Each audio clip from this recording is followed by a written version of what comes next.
A ver, espérenme, es que están hablando por teléfono. Perfecto. Ahora sí, manos a la obra. Se quedó el núcleo de la represión.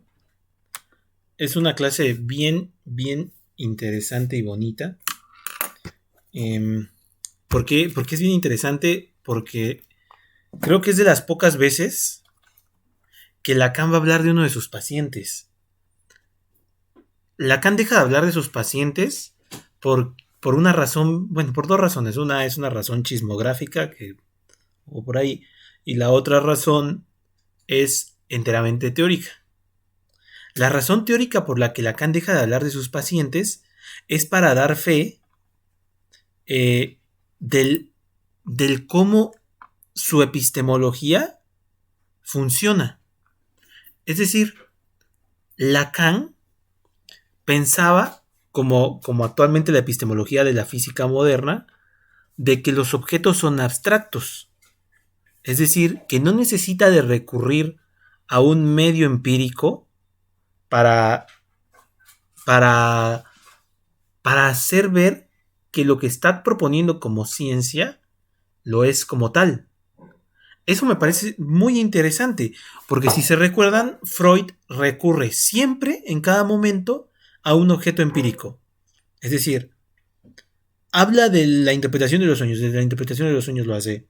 El sueño de la inyección de Irma, que es un sueño que él tiene, es una forma en la que recurre hacia un objeto tangible, que sería el sueño como tal en la clínica, para decir, hay pensamientos inconscientes. Freud recurre a sus casos príncipes, al hombre de los lobos, el hombre de las ratas, a Dora, y a todas las histéricas en los estudios sobre la histeria.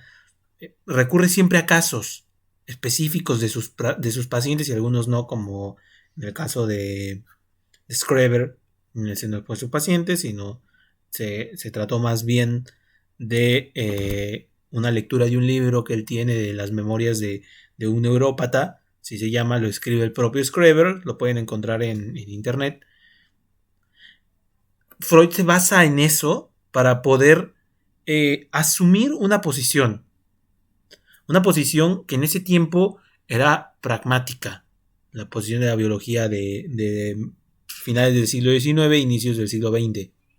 Lacan se aleja de esta situación. Lo que quiere Lacan es mostrar cómo a partir de axiomas, porque si se dan cuenta y si han podido leer bien a Lacan, a partir de axiomas puede encontrar su teoría.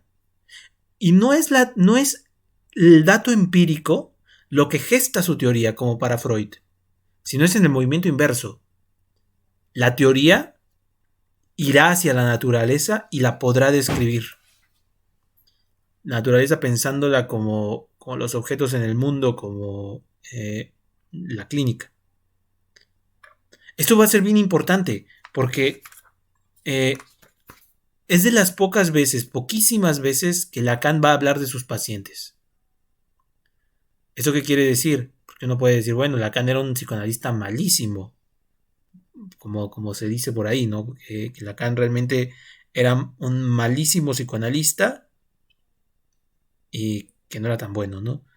Como sí varios de sus alumnos. ¿Por qué sus alumnos sí pudieron ser buenos y a lo mejor Lacan no tenía tan buena práctica clínica?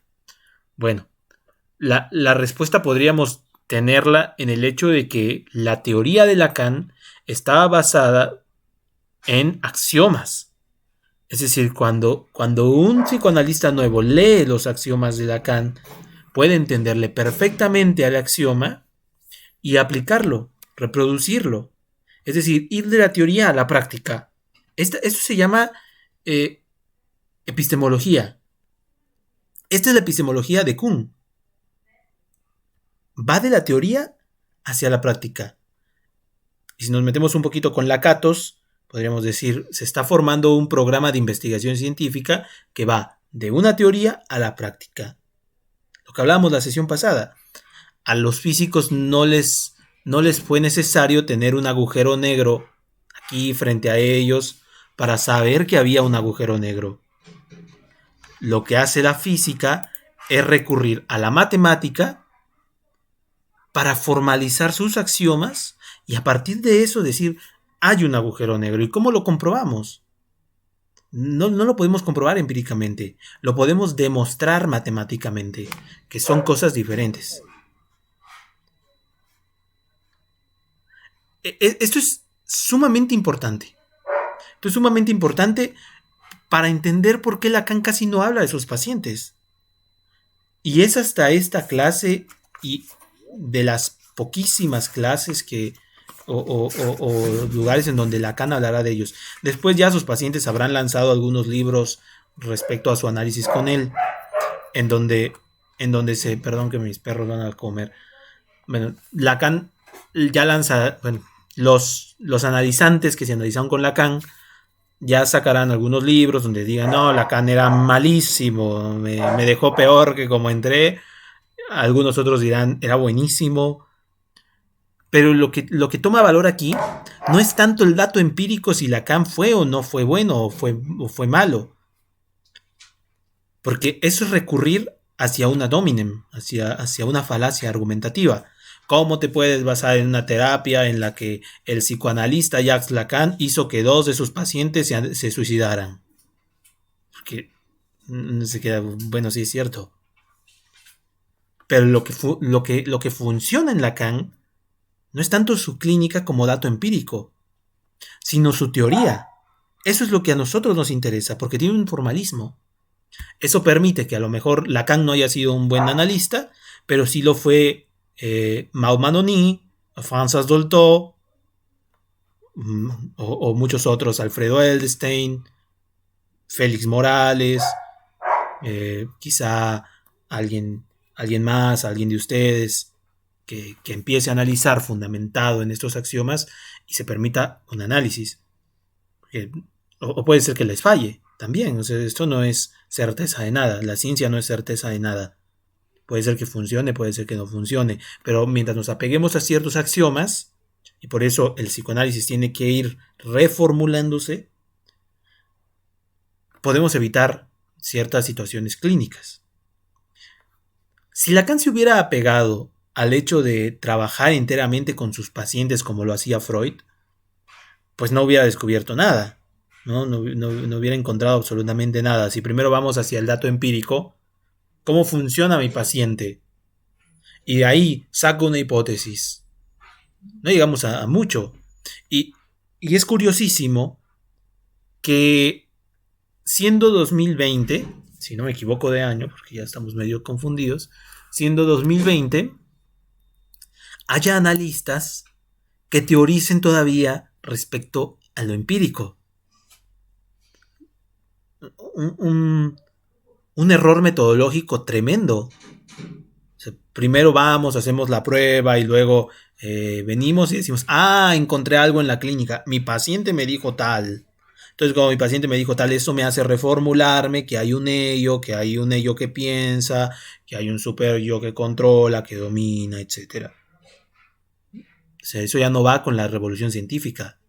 Las revoluciones científicas de 1980, donde se incluye Kuhn, donde se incluye Lakatos, Popper, etc. Pero bueno, esto solamente como introducción a lo que se va a trabajar hoy. Porque, bueno, el hecho de que Lacan en esta clase ponga de ejemplo para explicar al super yo, no es cualquier cosa lo que está intentando, para explicar al super yo, ponga de ejemplo a su paciente, ya está severo. Ya es algo novedoso. Casi no lo van a ver. Así que, pues adelante. La clase lleva por nombre el núcleo de la represión. Se va a preguntar dos cosas fundamentales. ¿Qué es lo que se reprime? ¿Y qué es lo que reprime? Son dos cosas fundamentales. Ya definió en algún momento del seminario, me parece que en la clase 2 o 3, qué es la represión. Ya no le hace falta volverla a definir. Ahora lo que va a intentar encontrar, después del modelo imaginario, después de la inclusión de lo simbólico del ideal del yo y de cómo los sujetos se entrelazan. Ay, Valeria, tu micrófono está encendido. Y cómo los sujetos se entrelazan en en esta espiral de funciones. Lo que le queda por preguntar para terminar este seminario y para empezar a darle fin, porque ya estamos en la recta final del seminario, es ¿qué es lo que se reprime? Ya entendimos que la represión es un mecanismo. Ya entendimos que no solamente es un mecanismo, sino es un mecanismo imaginario que a la vez se conecta con uno simbólico. Ya entendimos también la función que tiene el ideal del yo y cómo se gesta un yo ideal. Ya entendimos qué cosa es el cuerpo, qué cosa es el yo, qué cosa es el yo, pero no hemos llegado a saber a ciencia cierta qué cosa es el inconsciente, porque para definir inconsciente tenemos que definir qué es lo que se reprime y quién es el que reprime, qué instancia es el que reprime. Y ojo que acá digo instancia a modo freudiano, porque realmente para Lacan no hay instancia psíquica. Para Freud hay como una instancia, porque es como si tu cerebro estuviera partido, fraccionado, y está una instancia por acá, el ello grandotote, super yo y el yo. No es así, no es por instancias, sino más bien es en un medio relacional. Por eso la pregunta del quién. ¿Quién es el que reprime? ¿Qué cosa reprime? Para que esto nos dé paso a lo que es el inconsciente, pero antes de llegar al inconsciente, en esta misma clase, llega al sujeto. Es la primera vez en todo el seminario, porque en todo el seminario habla del sujeto por aquí, el sujeto por allá, pero es la primera vez en el seminario que dice quién es el sujeto, qué cosa es el sujeto. Si lo pudieron leer, y espero que sí haya sido así, se habrán dado cuenta cómo el sujeto toma valor relevante a la mitad de la clase. Dice, se los voy a leer textual, página 287. ¿A qué llamamos un sujeto? Precisamente a lo que en el desarrollo de la objetivación está fuera del objeto. Se está definiendo sujeto por primera vez, cosa que no había hecho antes. Pero ¿para qué va a definir sujeto? Para que junto a la represión pueda definir en un momento inconsciente y así podamos llegar a entender de qué hablamos cuando decimos sujeto del inconsciente. Entre otras cosas, se definirá el superyo y un poco del complejo de Edipo. Nos los deja muy en claro. Lo que estamos viendo en estos momentos, importantísimo, o sea, esto es importantísimo. Lo que estamos viendo en estos momentos es lo que se pone en juego en la totalidad del psicoanálisis. O sea, no es poca cosa. 1954, estamos en mayo del 54. Está diciéndole a los psicoanalistas que en este seminario lo que estamos trabajando es la totalidad de lo que está puesto en juego en el psicoanálisis. No es cualquier cosa. O sea, GU tiene en su investigación que salió en El Rey está desnudo apenas la semana pasada. Ojalá puedan revisar la revista. Es la revista de Apola. Trabaja muy cercanamente cómo Lacan tiene un proyecto científico. Y lo trabaja así porque muchos psicoanalistas, sobre todo freudo-lacanianos, te pueden decir, no, es que Lacan está dividido en 3 etapas, no puedes pensar a Lacan desde 1953, cuando en el 80 dijo otra, y antes de morirse reculó hacia la poesía, y te empiezan a soltar una bola de barbaridades. Lo que trabaja muy bien GU es como desde 1953, desde Función y Campo de la Palabra, Lacan ya tenía un proyecto. En Función y Campo, lo que pudimos trabajar a principios de año, conecta todo, condensa todo lo que va a empezar a desarrollar: matemáticas, topología, lingüística, lógica, antifilosofía, geometría, geometría no euclidiana, etcétera, física incluso. O sea, te está condensando allí para que en 1980, en el seminario de Caracas, termine su enseñanza diciendo que él está totalmente opuesto a Freud. Lo que se entendió en el seminario de Caracas fue lo inverso. Yo soy freudiano, ustedes sean lacanianos, o sea, ser lacaniano está mal. Freudiano es la neta. Lacan no dice eso, por eso les recomiendo mucho que lean el artículo que GU lanzó en El Rey está desnudo la semana pasada. Es buenísimo, echa por tierra un montón de concepciones psicoanalíticas que se han tenido y que nos regresa, nos remite, por ejemplo, hacia esta clase donde te está diciendo lo que les estoy enseñando ahorita es lo que se pone en juego en la totalidad del psicoanálisis. Y dice, el psicoanálisis solamente puede enunciarse en una regla técnica. ¿Cuál es nuestra regla técnica? Hable lo que le venga a la mente. O sea, el psicoanálisis se enuncia en esa regla técnica, no tenemos otra. Si se dan cuenta, en la clase 15, en la clase que estamos leyendo, al final se agarra a piedrazos a la psicología constructivista, al conductista, a la gesta, al humanismo. Se los agarra a piedrazos. ¿Por qué? Porque nuestra regla técnica está fundamentada en un axioma. Cuando le decimos al analizante, habla lo que te venga a la mente, no le estamos diciendo al analizante, hábleme lo que le pasó en la semana. O, a ver, cuénteme lo que le pasó cuando tenía 3 años. Cuénteme lo que le pasó cuando tenía 6. Porque eso no está dentro del axioma. El axioma que intentamos formalizar. Está intentando formalizar Lacan desde ahorita. Cuando se le dice al analizante, háblame lo que te venga a la mente, o más bien, habla lo que te venga a la mente, porque no es háblame, es habla lo que te venga a la mente, se genera un trabajo, lo que Lacan le llama working through, un trabajo de elaboración. Vamos a elaborar. Y cuando se le dice al analizante, habla lo que te venga a la mente, o simplemente habla, porque a veces así inicia un análisis, te sientas y le dices al analizante, habla. Esa indicación a donde lleva no es a la selección de materiales, sino al significante.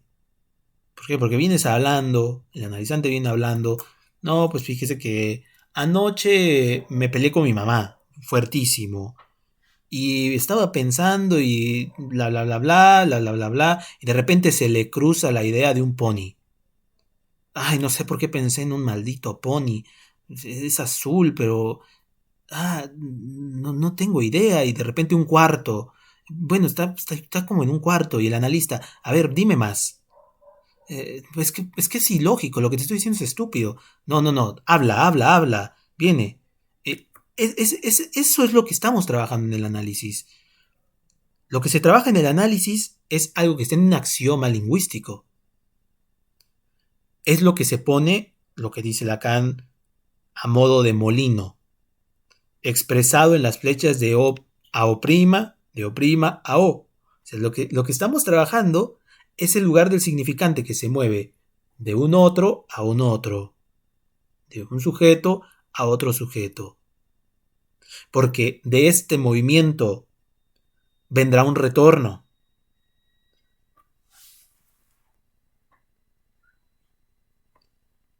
Por ello Lacan nos menciona en la página 278, lo que se está poniendo en juego en el análisis es el planteamiento de una imagen. Lo que llega al análisis es una imagen.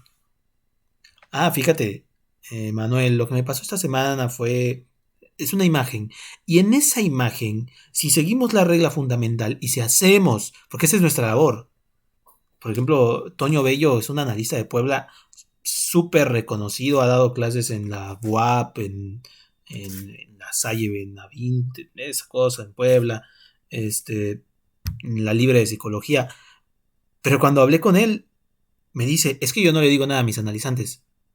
Me siento, les digo, te escucho, termina una media hora, 25 minutos, y le digo, ¿sabes qué? Ya, hasta aquí. Y se acaba su sesión. Lo que les quiero decir es que eso no nos fundamenta ninguna regla fundamental. Eso no nos lleva a la regla técnica. O sea, la regla técnica habla lo que te venga a la mente. Porque eso no produce que haya un mensaje de O a O' y posteriormente un retorno. O sea, sí, lo escuché, pues me pagó, pues, hasta mi abuelita puede hacer ese trabajo, entonces.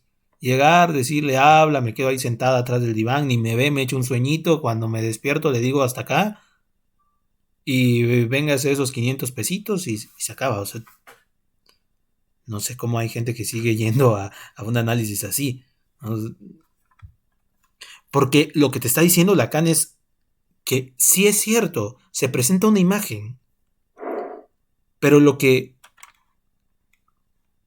se convoca, lo que se convoca en esta imagen es la reintegración del deseo. O sea, si hay un transcurso de O a O', es porque de O' va a haber un retorno a O. Se vuelve a modo de círculo, de espiral. O sea, lo que se busca sería justamente una figura de espiral. El sujeto tiene que ver cómo surge el deseo. Y que surge el deseo de esta tensión particular que hay en el análisis. Por eso el análisis no es como una terapia otra, ¿no? Donde no está este surgimiento. O sea, nuestra regla técnica fundamental nos permite tener esta tensión. Nos podemos ir olvidando un poquito de la técnica de la atención flotante, lo que decía Freud. Lacan está apuntando hacia otro lugar. Si se están dando cuenta, Lacan está apuntando hacia una tensión en donde la producción que hay de O a O' sea señalada. ¿Para qué? Para producir de ese lugar el deseo.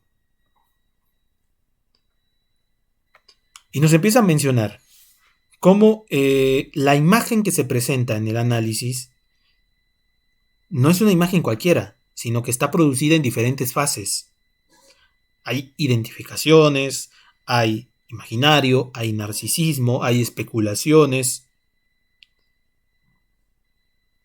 Es decir, que lo que entra en el análisis es una imagen bien lograda. Para que alguien empiece un análisis, tiene que haber una imagen bien lograda. Esto es bien difícil. Se los voy a explicar más o menos cómo es a grandes rasgos. Un análisis no empieza desde el día que tu paciente llega al consultorio. Unos dicen que sí. O sea, tú puedes empezar a trabajar como analista desde ahí. No hay problema, no te vuelves el psicólogo que está haciendo una entrevista. Desde las entrevistas iniciales, tú ya puedes estar en el lugar de analista. La cosa es que se geste una imagen bien lograda. Habíamos dicho la vez pasada que para que haya imagen, para que haya imaginario, tiene que haber un simbólico previo. El simbólico que ya estuvo, que ya ha estado ahí por siempre. La dificultad que nos presentamos en el análisis es que a veces el analizante no sigue la regla. Y si el analizante no sigue la regla, evidentemente nos genera un conflicto. Lo que se tiene que hacer al principio del análisis es llegar a esto que llamaríamos imagen bien lograda. Pero esto no agota el fenómeno, dice Lacan. O sea, a pesar de que llegaste a la imagen bien lograda, que permite que ahora sí inicies un análisis y le digas a tu analizante, sabes que a partir de la próxima sesión te voy a mandar al diván. ¿Y qué es eso? Ya verás, ¿no? Porque al principio lo tienes de frente y todo lo demás. Hay analizantes que incluso en la primera sesión los puedes mandar al diván.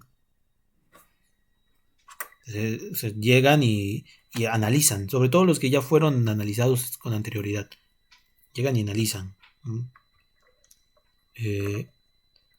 Yo nada más he tenido uno así. Fue mi paciente que les he comentado ya varias veces. Es mi paciente más longevo. Él inició su análisis conmigo hace como 6 años, 5 años quizá, no recuerdo bien. Y él ya había sido analizado 5 años en Guadalajara, 5 años, 2 o 3 años en Nueva York y unos 4 años más en su infancia en Serbia, en su país. Entonces lleva media vida analizándose. Es algo rarísimo. Él bien podría decirme ya se acaba el análisis, pero no sé.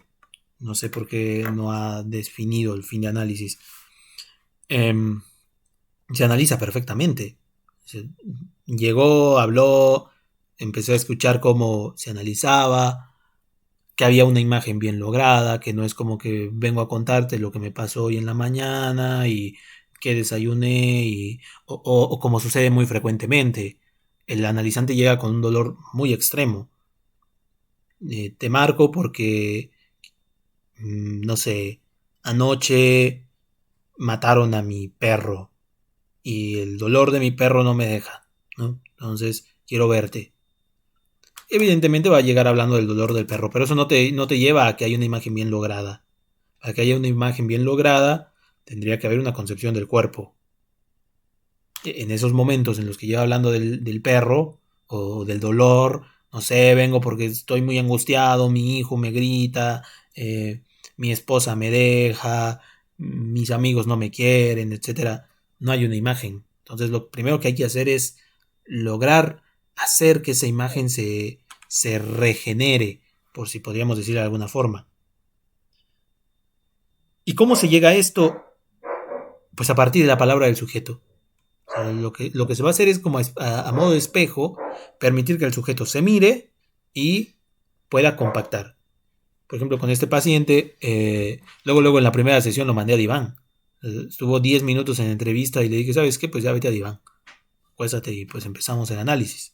No hubo tanta necesidad de estarle intentando poner una imagen, permitirle que se juntara el cuerpo. Porque en su palabra ya había un análisis, o sea, ya estaba la regla fundamental muy, muy bien sembrada. A ver. A ver. No, ¿qué hora me mandaste este mensaje, Miros? Era, supongo que 278 o 288, no recuerdo. Es que preguntó. Ok, perdón. Es que no escuché bien y quería ubicarme justo en la referencia. Pero ya pasó. Gracias. Sí, estoy en la 278 ahorita mismo. Vale, gracias. El deseo emerge en una confrontación con la imagen. O sea, vean lo que está haciendo Lacan, porque no solamente nos está explicando la dimensión especular, imaginaria. No solamente nos está explicando lo que está pasando en el análisis, como cuando recibes a un analizante por primera vez o demás. Nos está explicando en sí, a modo de fenomenología, lo que sucede con el deseo. O sea, el deseo emerge en una confrontación con la imagen. Si nosotros nos ponemos como analistas, justamente lo que intentamos producir es el deseo. ¿Y cómo se produce esto? A partir de que se confronta con la imagen. ¿Cómo es esto? Cuando le haces una puntuación al analizante. Lo mismo sucede con el niño. Lo mismo sucede con el adulto. El deseo emerge cuando viene la imagen. Vamos a poner un ejemplo súper bebé. Este ejemplo lo ponía mucho mi primer analista en sus clases, pero creo que es muy gráfico. Es una analogía, porque no quiero que se casen con esta idea de que los deseos son de esta forma. La analogía es la siguiente. Hay una mujer que tiene a su marido. Hay otra mujer, o su grupo de mujeres que tienen a su marido. La mujer 1 tiene un marido ejemplar. Son todo un Mario Bros. Es plomero, carpintero, electricista, etcétera. Maravilloso, maravilloso. Le hace masajes, le cocina, sexo impresionante. Va con las amigas que tienen a sus maridos, que son maridos, ¿no? Trabajo de un tiempo completo, llegan cansados a ver fútbol, con la panza por fuera y pidiendo la cena. sexo de 2 minutos. Y la mujer 1 le dice a los demás, ojo, porque acá está la imagen. Mi marido es el mejor marido del mundo. Hacemos tal, y encima es guapísimo. Esto confronta la imagen del otro. O sea, lo que yo tengo en casa resulta ser todo lo contrario a lo que me están exponiendo. Hay una confrontación de la imagen, ¿me explico? Porque lo que dice esta mujer, lo que dice mujer A mujeres B, está dentro del orden de lo imaginario. Son imágenes, son especulares, debo decir, pues, también es espectacular el marido. Esto lo que produce es un deseo. ¿En quién produce el deseo? En quien no lo tiene. En mujeres B. De repente aparece alguna de ellas y dice, no sé cómo, pero yo me voy a conseguir a ese. O a uno igual, depende. Eso es el deseo. Ese es el deseo para Lacan.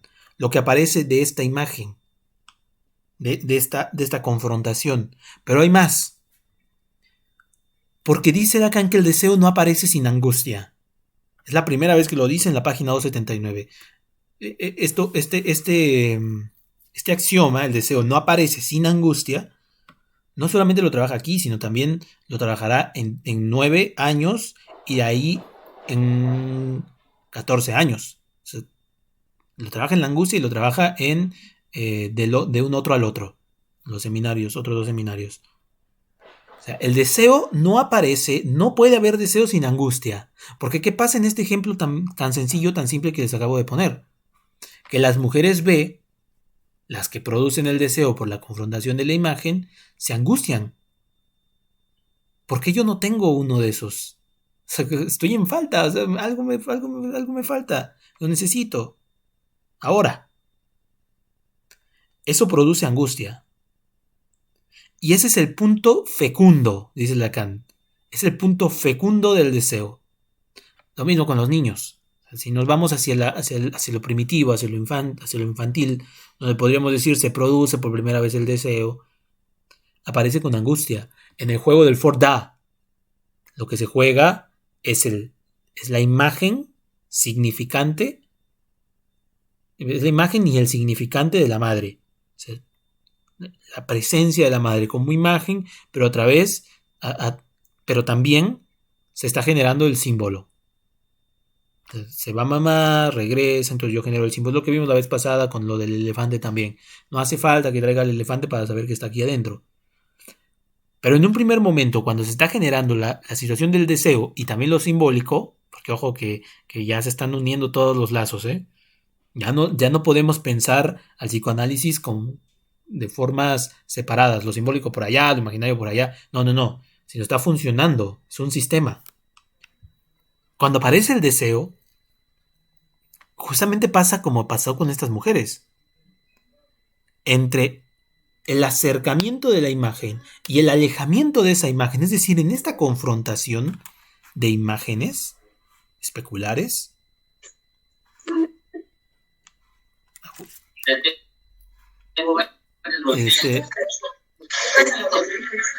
¿le podrías poner silencio, por favor? Aguanten.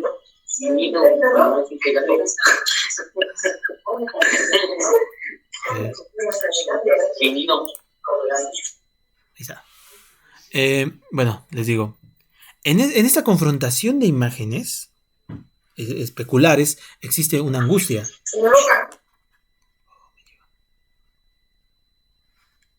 En esa confrontación hay angustia. El niño se ve enfrentado por una imagen que viene de fuera. Mi mamá está o no está. De esa angustia surge el deseo. Yo deseo que esté. O sea, no tiene nada que ver con que la mamá le diga que es bien bonito. Lo que hemos dicho en otras ocasiones. No es mi mamá me dijo que yo soy bonito y que por eso me desea. No, sino viene en la confrontación de la imagen. De ahí viene la angustia y posteriormente a ello el deseo. De ahí que el axioma sea: produciendo angustia produces deseo. Eso es muy, muy interesante, muy puntual cuando se trabaja con analizantes, ¿no? ¿En dónde se ve esto? Cuando un analizante se queda angustiado después de la sesión. Claro que hay que reconocer que no te entró en crisis el analizante, ¿no? Son cosas diferentes. Por ejemplo, mi analista hace algún tiempo me hace cierta puntuación y yo siento que el mundo se me desboronó en ese momento. Como si las cosas se me invirtieran radicalmente. Eso es angustia. ¿Por qué pasó esto? O sea, no entendí. O sea, lo que yo le estaba contando de lo que me pasó hace un tiempo y después me fui por otro lugar, me empecé a meter a callejones y él de repente sintetiza y me dice tal, pam, ten, balazo, y se quedó callado. Y yo me quedé totalmente pasmado. Es ahí el lugar de la angustia. O sea, la angustia es, podemos definirla de esta forma. La angustia es el temor ante la nada. El miedo es el temor ante algo. La angustia es el temor ante la nada. Y después viene el deseo. Ah, sí, sí, está bien, está bien. Y justamente eso es el lugar del analista. Por eso dice, la interpretación puede adquirir un valor de progreso solo en un momento preciso del análisis. O sea, la interpretación no puede caerte en cualquier momento. O sea, si mi analista me hubiera intervenido antes, yo no hubiera tenido esa angustia. No la hubiera producido. Ni tampoco hubiera producido el deseo. Sigue hablando de la interpretación. La interpretación coloca al analista y al analizante en una relación verbal, pero no es con el analista en sí, sino es con la representación del analista. Por ello dice que hay que tener cuidado con las interpretaciones mutativas. O sea, el mutis, callarse. Hay un analista, no se me hace muy buenísimo, pero está trabajando mucho esto. Se llama Esteban Telles. Tiene una página que se llama La Carta Robada en Facebook. Él trabaja el mutis del analista y cómo se coloca a veces como un error. Porque acá Lacan nos lo dice. No es en torno, ni alrededor, ni antes, ni después, sino en el momento preciso. Es en el momento preciso en el que puedas despuntar lo imaginario. Porque si ya estaba lo imaginario y lo simbólico ejerciéndose a modo de nudo, la interpretación lo que haría es despuntar lo imaginario. Eso es algo interesantísimo. Una propuesta interesantísima. Como la caída de lo imaginario. Pero recordemos que siempre tendría que haber un imaginario para que podamos ejercer como analistas. O sea, el imaginario no es el enemigo.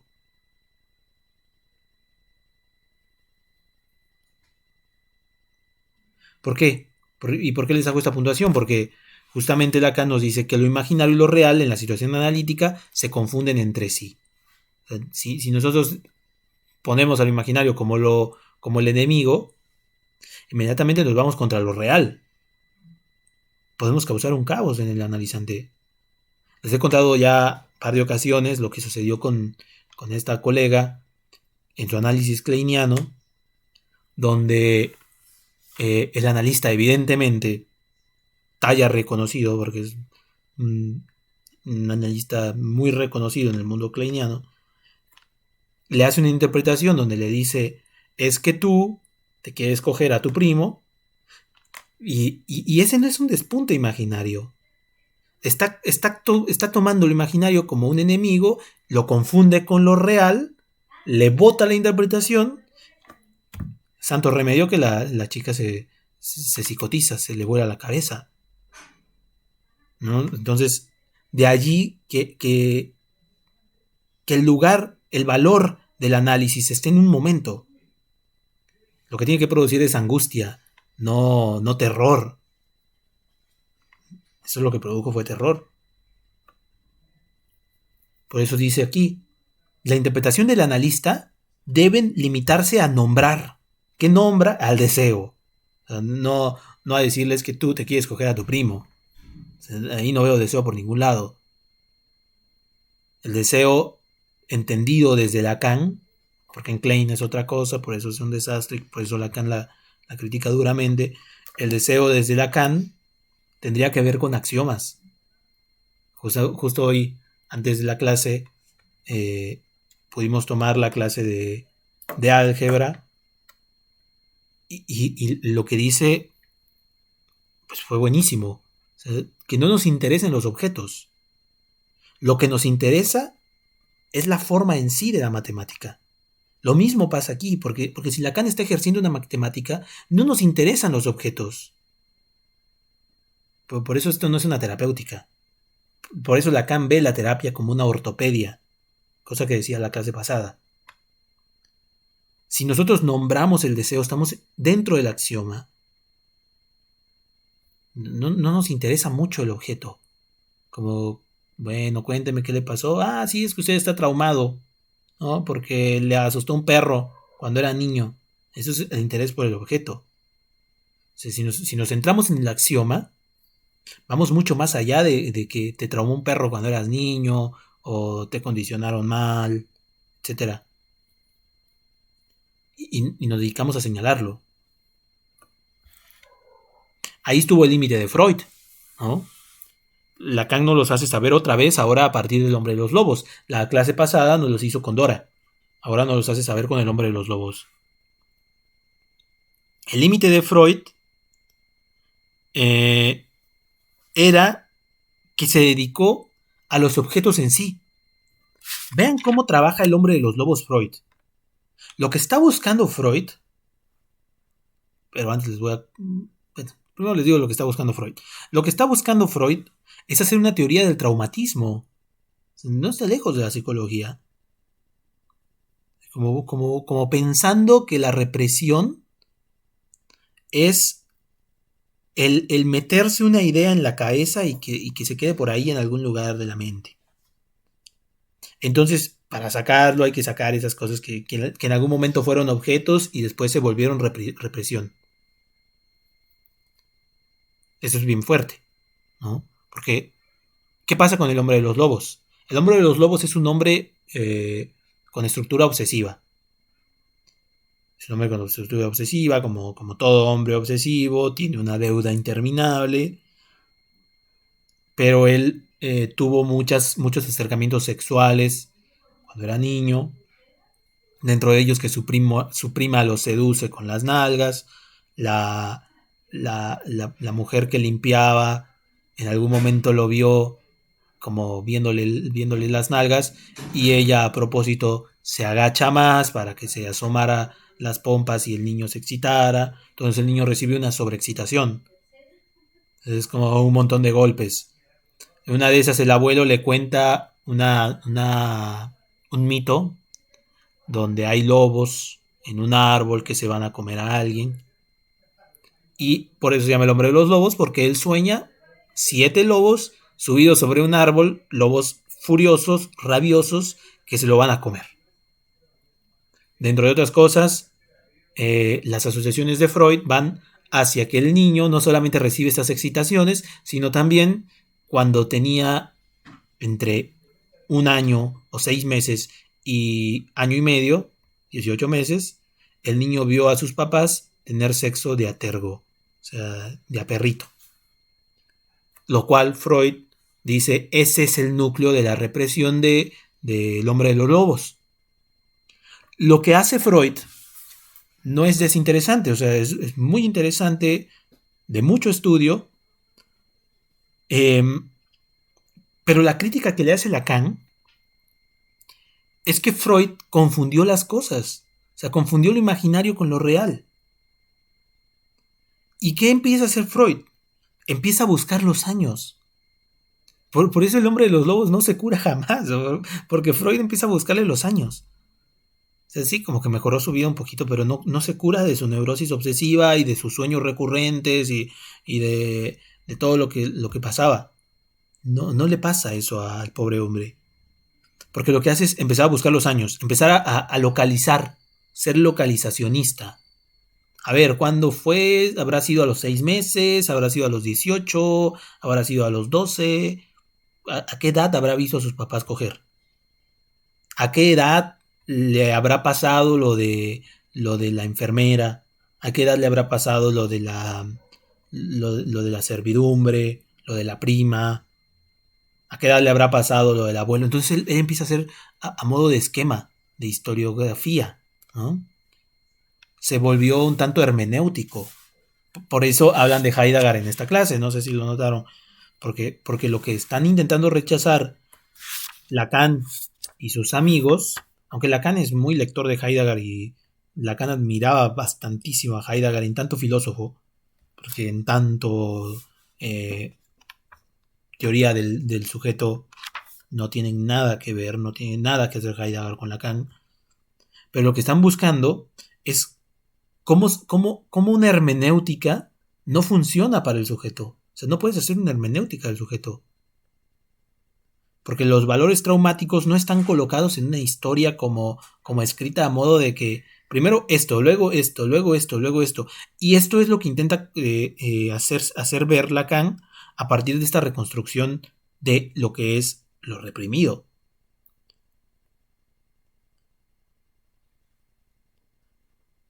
Lo que hace Lacan, lo dice acá, 280, página 280, ¿cómo Lacan critica a Freud?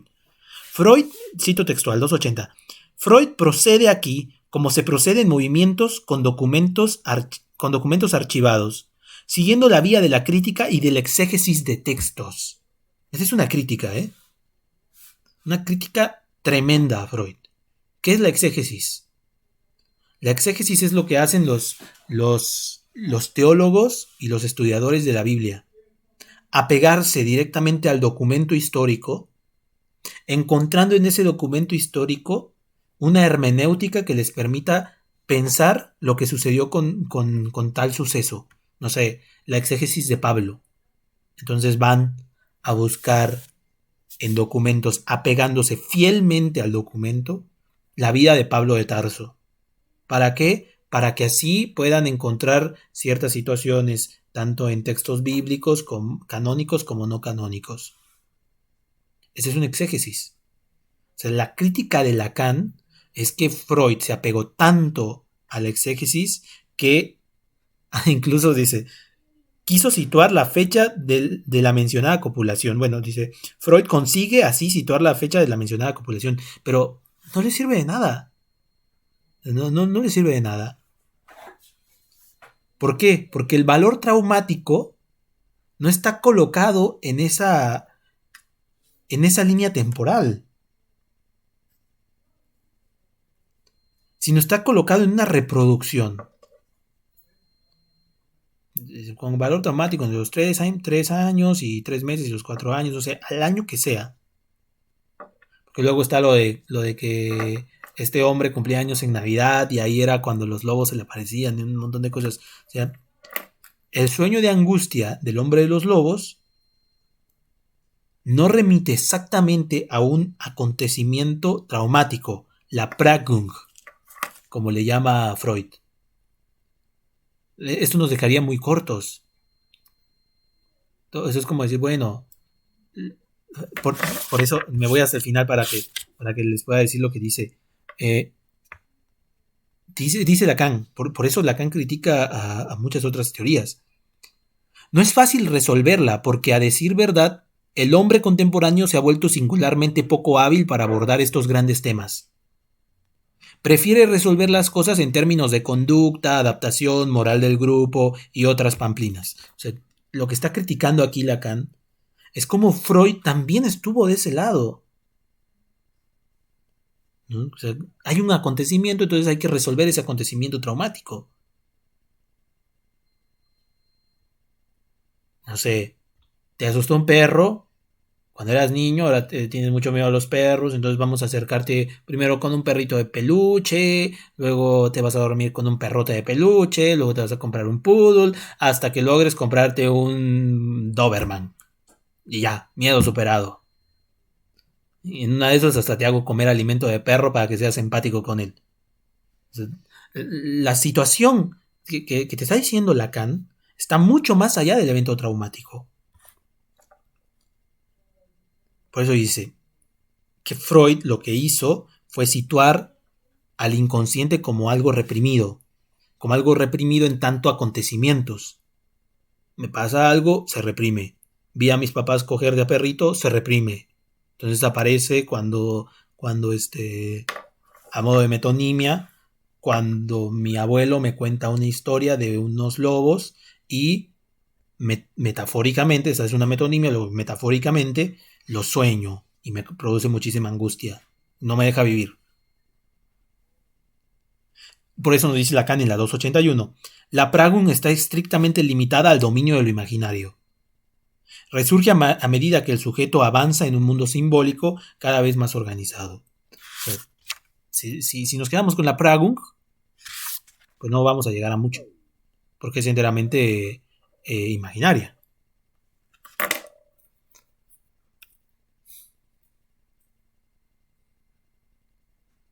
La propuesta de Lacan, de Freud, es que la repetición solo se va a producir en la medida en que los acontecimientos de los primeros años del sujeto fueron históricamente suficientemente agitados. Es decir, solamente reprimes algo cuando tiene un impacto. Lo que nos hace en el esquema del peine. Reprime en tanto hay un impacto duro que hace que esto no pueda ser asimilado por los sistemas conscientes y preconscientes, entonces lo reprimo. Y así es como formo el inconsciente.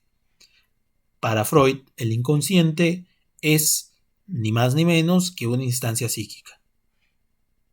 De hecho, va a haber una conferencia bastante buena que puede expandir mucho más la posición del inconsciente. Va a ser una conferencia en Apola, pero no me acuerdo qué sede es.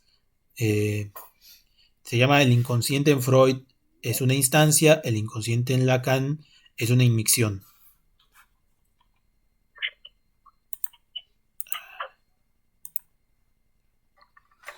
Ok.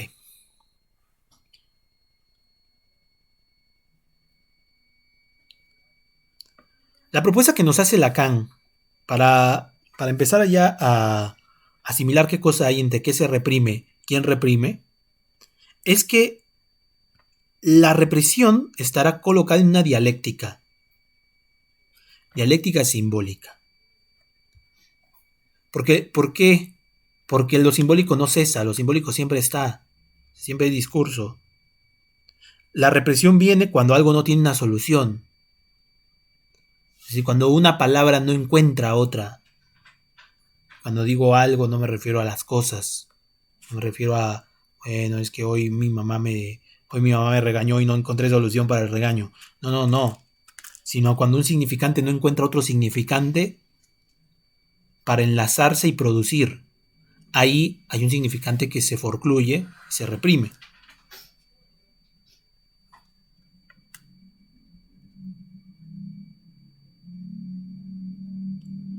¿Y por qué se tiene que reprimir? O sea, ya les di la pista. Lo que se reprime es el significante. Lo que se reprime es lo que no encuentra solución en el mundo simbólico. O sea, A se debe destinar a B. B se debe destinar a C. Pero C no encuentra D. ¿Por qué? Porque quizá D está reprimido.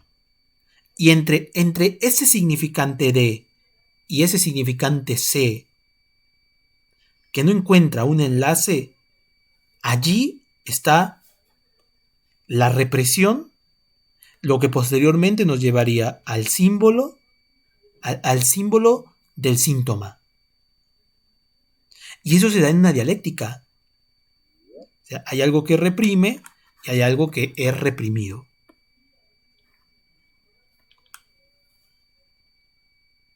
¿Y qué sería aquello que reprime?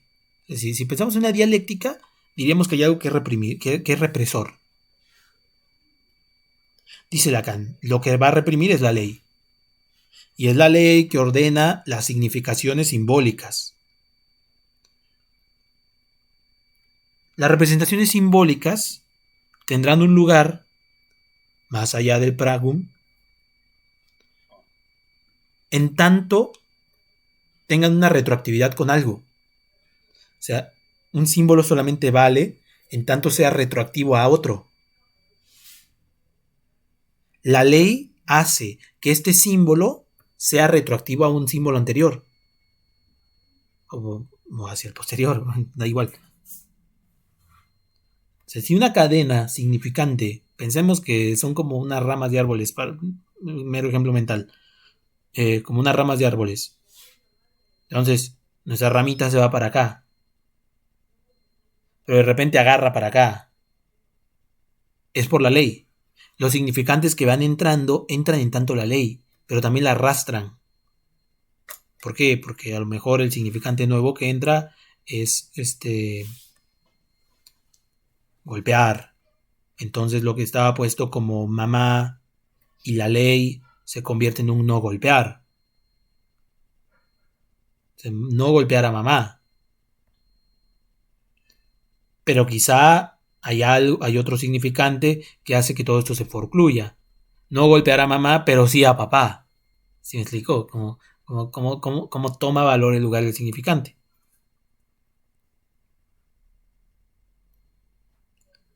Entonces no tiene que ver con los acontecimientos. Lo que hace el significante es agrupar los acontecimientos, pero no son los acontecimientos en sí los que toman lugar en la neurosis, sino es el ordenamiento significante. Eso es lo que podemos decirle inconsciente.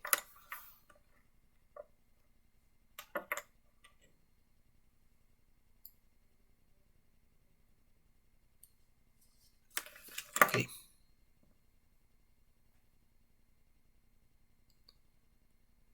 Dice, ¿qué pasa con el trauma? ¿Qué sería del trauma? Si estamos intentando zafarnos de que son los actos, los acontecimientos, etcétera, lo que genera el inconsciente y que sería más bien el significante, ¿qué pasaría con el trauma? Que el trauma, para la posición lacaniana, ya no sería algo del sujeto. No es que haya visto a sus papás copulando lo que generó el trauma, porque ahí el sujeto no piensa. Lo que podríamos plantear como ahí no soy. ¿No? No lo puede integrar porque no puede ser hablado. Este lugar significante de lo que no puede ser hablado es lo que lo conocemos como el síntoma, pero que posteriormente tendría que ser reintegrado. Esa es la propuesta de Lacan. Que ese significante que falta pueda ser reintegrado. Eso es lo que hacemos en el análisis. Igual hay una síntesis, ¿no? Como a modo hegeliano pueda generar la angustia que después produzca el deseo. Pero en esa decisión de significante, en esa, más que una decisión, es una forclusión del significante. En esta forclusión del significante,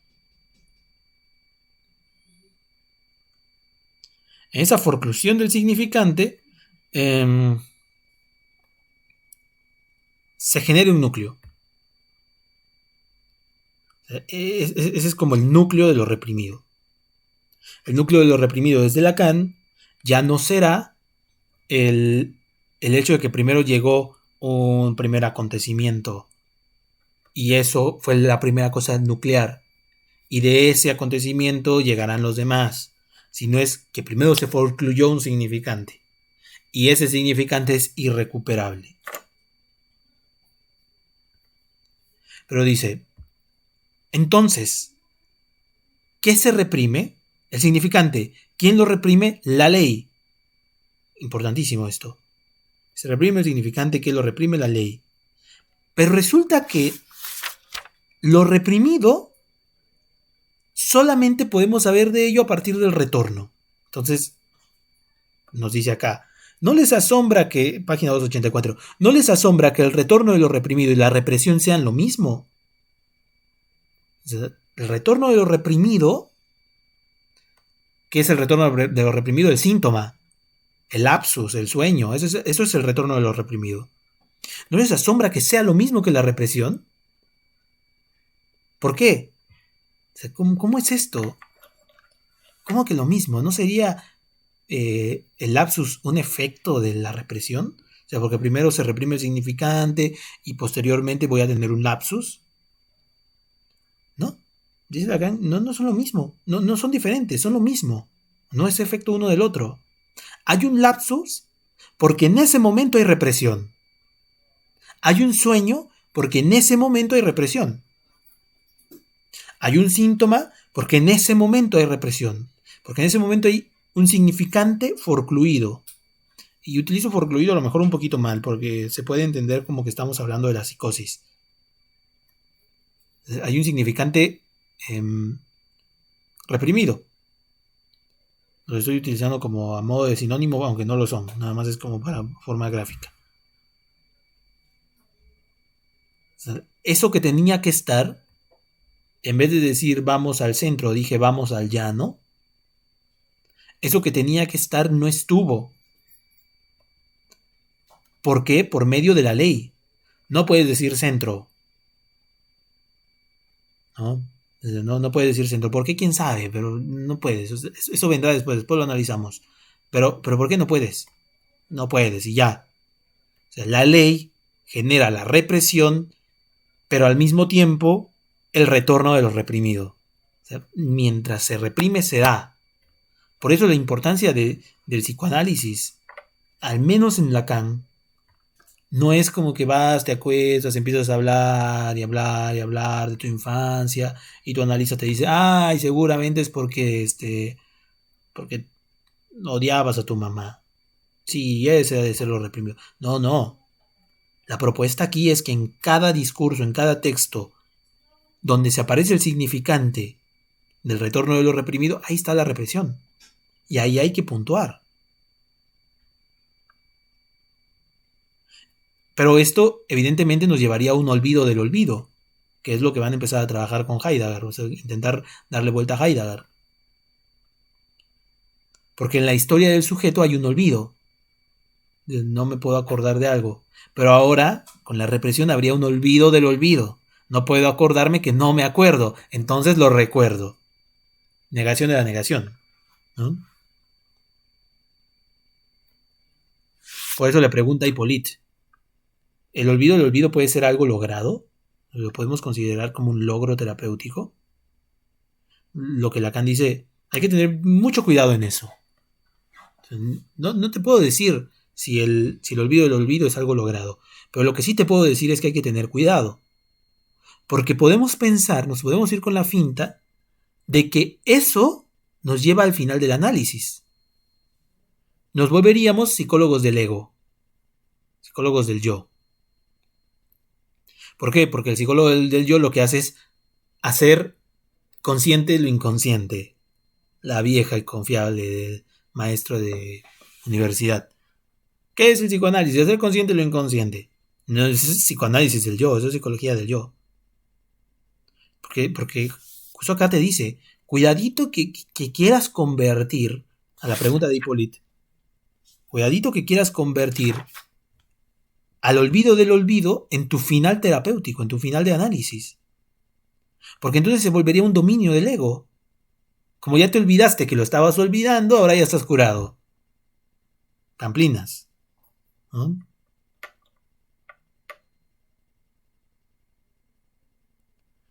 Lo que pasa en la psicología del ego y en Balint, psicología de los dos cuerpos, incluso en Klein, que en Klein no es tanto el ego, sino va por otros lugares, pero incluso en Klein pasa esto, es que se genera una jerarquía. Dice 286, nos internamos directamente en la senda donde se trata de enseñarle a ser fuerte. O sea, ¿a quién le quieres enseñar a ser fuerte? Al yo. Sé fuerte, yo. Eso se trataría de un reforzamiento del yo, de un reforzamiento de la conducta del yo. El yo tiene que hacerse duro para soportar lo reprimido. O sea, ¿para qué? Para hacer un olvido del olvido como fin de análisis. Ya te olvidaste que estabas olvidándote de que viste a tus papás coger de perrito. Ok, felicidades, se acabó el análisis. Ya eres consciente de lo inconsciente. ese no es el final analítico. Lo que a Lacan le interesa no es el yo. Lo que a Lacan le interesa es el sujeto. Lo que habíamos definido hace un rato. El sujeto, que sería el reverso del objeto. Pero solamente hay sujeto en tanto hay un superyo que ordena. En tanto solamente hay un sujeto, en tanto hay un inconsciente, en tanto hay una represión. El sujeto solamente es en tanto inconsciente. Si nos ponemos a formular algo de que tenemos que hacer fuerte el yo, el sujeto se nos va a salir de las manos y va a repetir.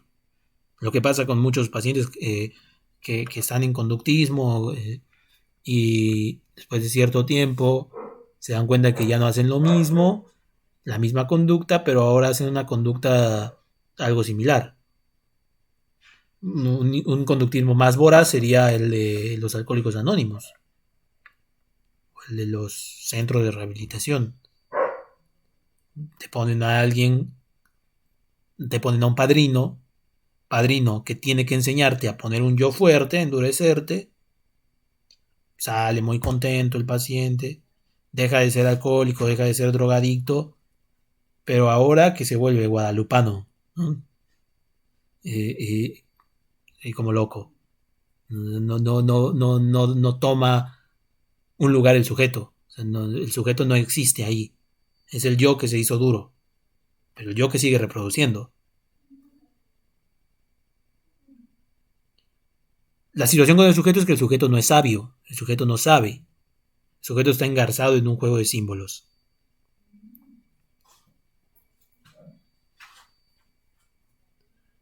La dificultad del sujeto, y creo que por eso, nos falta muchísimo. Creo que por eso el psicoanálisis es tan temido, es que el sujeto es capaz de mentir. De ahí que Descartes tuviera que inventarse un yo, un dios.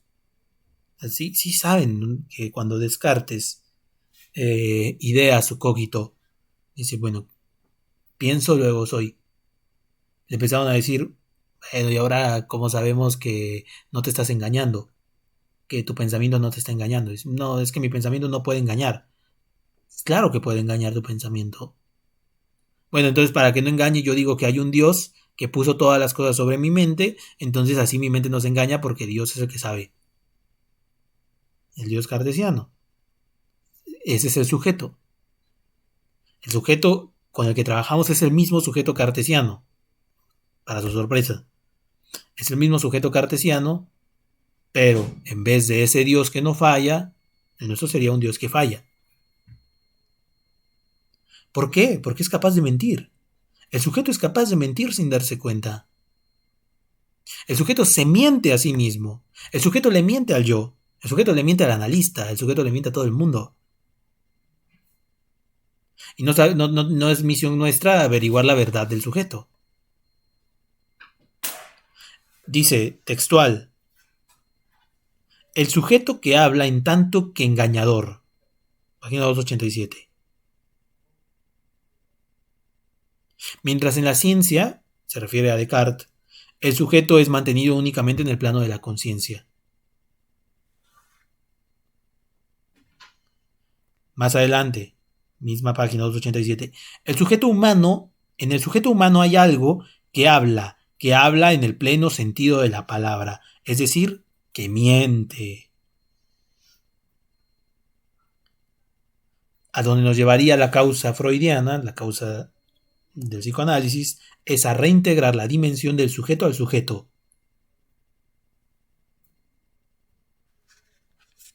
Y destituir, por supuesto, al yo. El yo no nos interesa.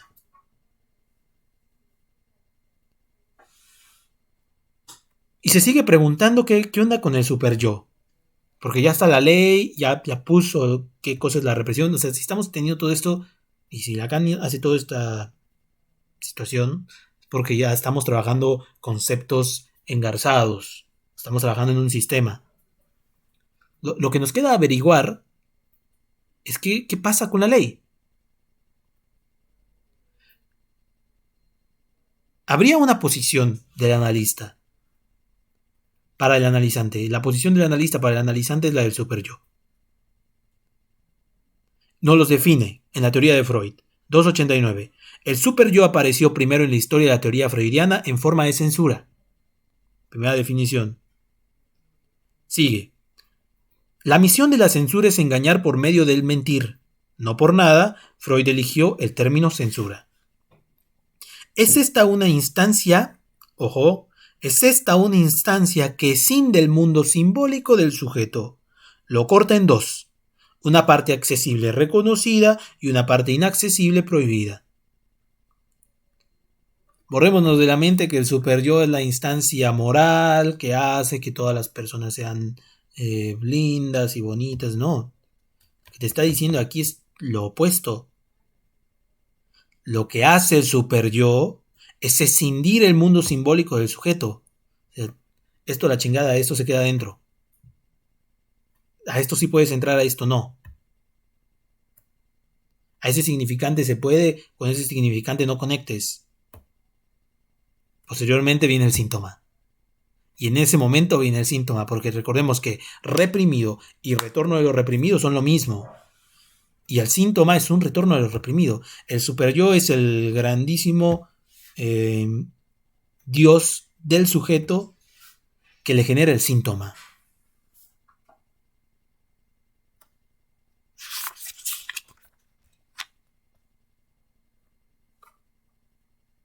Nos dice en la página 290. El superyo como uno de esos productos tóxicos que dada su actividad vital desprende otras sustancias tóxicas que pondrían fin en determinadas condiciones. El superyo te mataría si tuviera la oportunidad. No es el ello el malo, pobrecito del ello, lo han maltratado muchísimo. Es el superyo. El superyo. En 1954 Lacan usando la palabra tóxico, ¿no? Buenísimo. Lacan está adelantadísimo a su época. Se le adelantó 60 años. El superyo es tóxico. El superyo es el exnovio tóxico. Te mataría si pudiera, pero no lo hace porque te necesita para hacerte sufrir. Buenísima esta cita, ¿eh? Porque en 1954 Lacan hablando de toxicidad. Hazme un favor. Por eso el superyo es sin del sistema simbólico.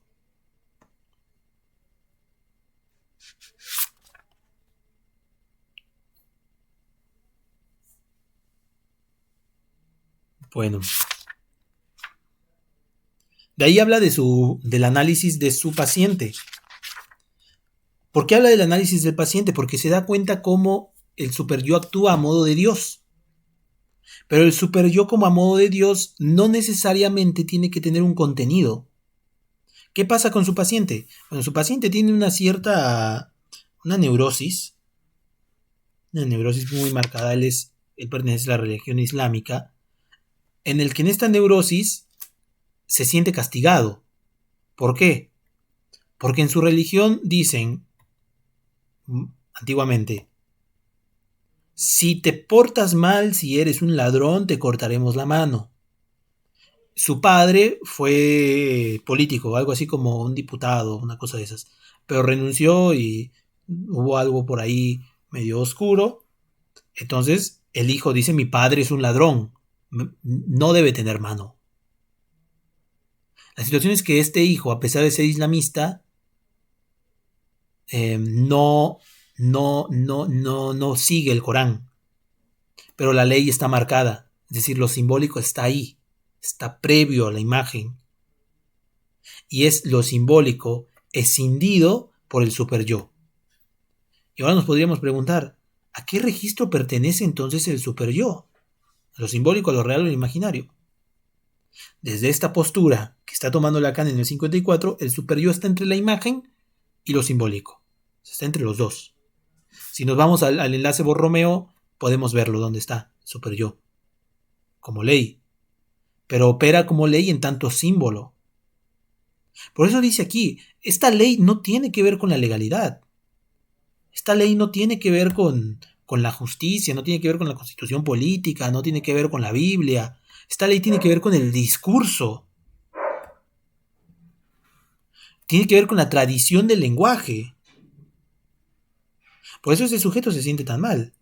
Porque porta la culpa de su padre, entonces él no necesita la mano. Es un caso buenísimo que te expone Lacan aquí.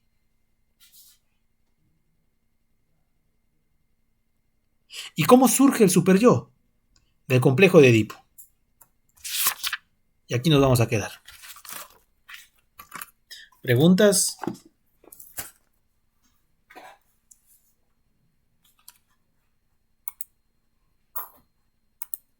Bueno, yo hace rato que estaba dando el ejemplo del esposo. Me quedó la duda de cuál es la diferencia entre deseo y envidia. Porque menciona, ¿no? Yo de que deseo un esposo así o parecido. Pero entonces ahí, justo en ese caso, ¿cuál es la diferencia entre el deseo y la envidia? Porque yo siento que la envidia ya como que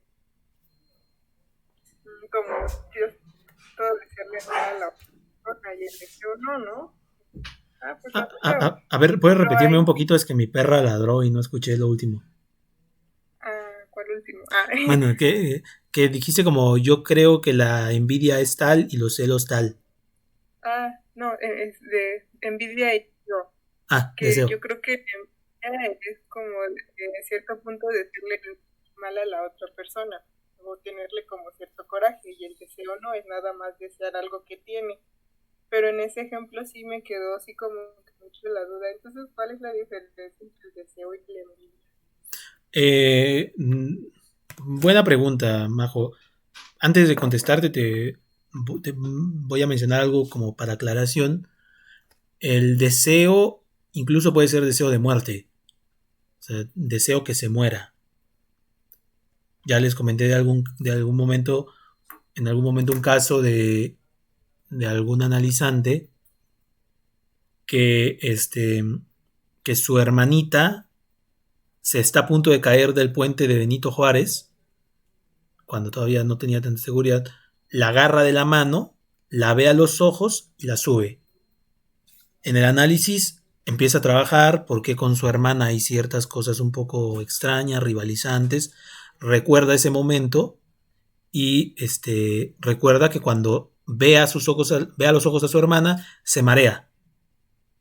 Y el deseo está puesto en soltarla, en dejarla caer, que se muera. O sea, el deseo no siempre tiende hacia la bondad o hacia el tener. Es curioso porque hemos tenido esta cosmovisión en el que el deseo es desear cosas buenas. Deseo que te vaya bonito, pero el deseo puede estar en eso y justamente eso queda reprimido y genera el síntoma. Que tenía esta mujer un montón de migraña. Creo que le daban así como cuando se levanta y se desorienta, cabrón, no me acuerdo cómo se llama esto. Pero justamente tiene que ver con el deseo. Ahora, la diferencia entre envidia y deseo no es mucha. No es mucha. Incluso te podría decir que están bien pegaditos. Justamente por eso Lacan nos deja en la incógnita con el complejo de Edipo. Después de que dice algo del complejo de Edipo, tiene sus puntos de inserción con el complejo de Edipo, o sea, la ley freudiana, y el complejo de Edipo se vuelve nuestra base del principio a fin, etc. Nos deja allí por una razón. Porque en el complejo de Edipo se ven celos. O sea, el deseo nace de la confrontación de los celos. Lo que aparece en el complejo de Edipo es una lucha de imágenes. Por eso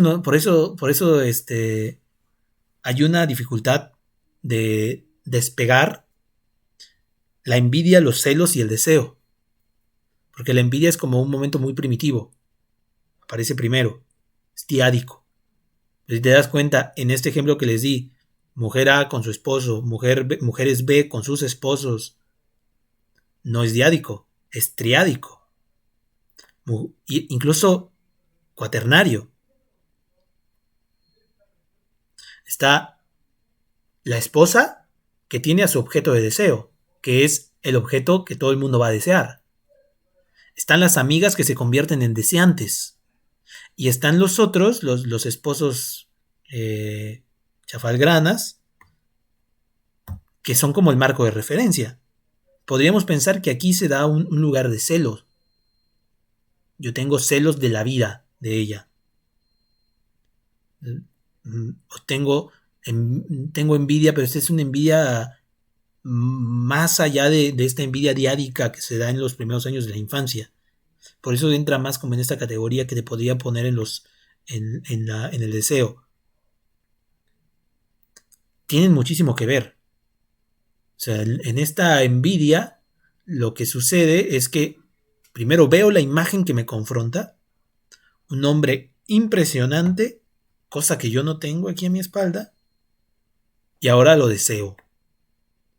Pero no solamente, ojo que aquí me gustaría aclararles mucho, no solamente es que desea a ese hombre, sino que a lo mejor desea esa categoría, o desea ser ella.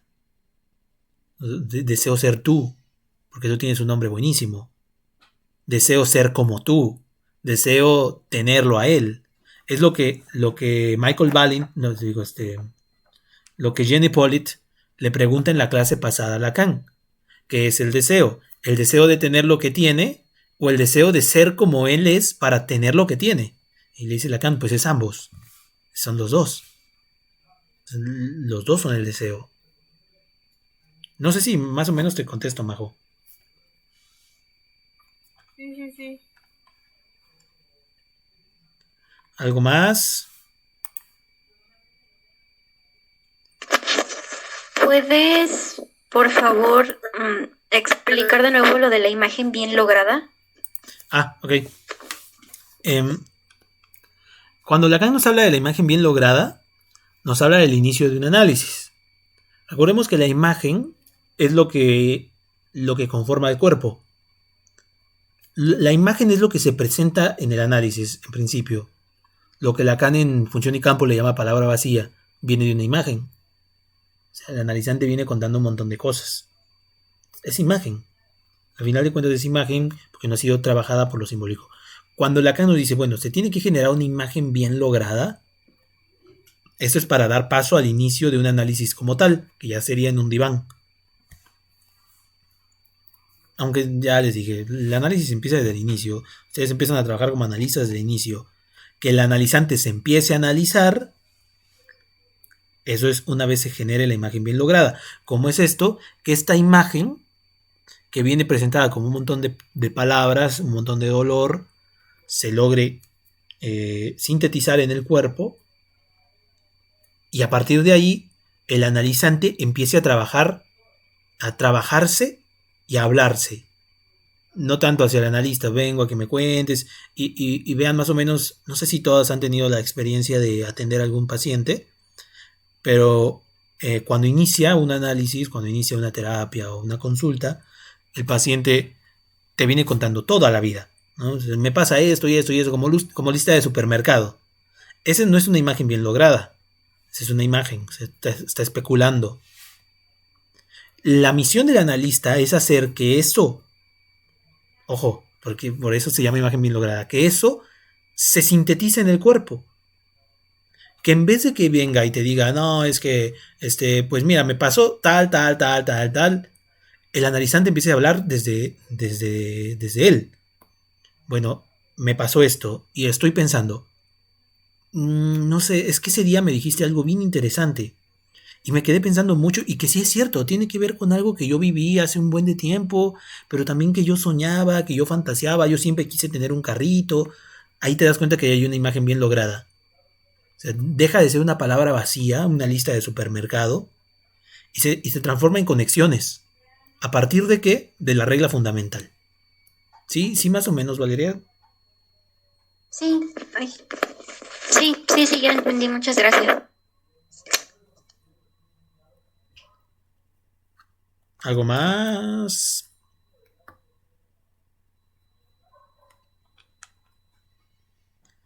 Pues bueno, si no queda nada más que decir, nos vemos el miércoles. Iniciamos con lo que será, si no me equivoco. A ver. Déjenme ver el índice. Ay, todavía faltan 2 capítulos. El penúltimo capítulo del seminario. Los callejones sin salida de Michael Balint con la primera clase, primeras intervenciones sobre Balint. Aquí Lacan se va a tragar a la psicología del yo. Nos vemos entonces el miércoles a las 8:30. Buenas noches, gracias. Adiós. Vale, buenas noches. Gracias.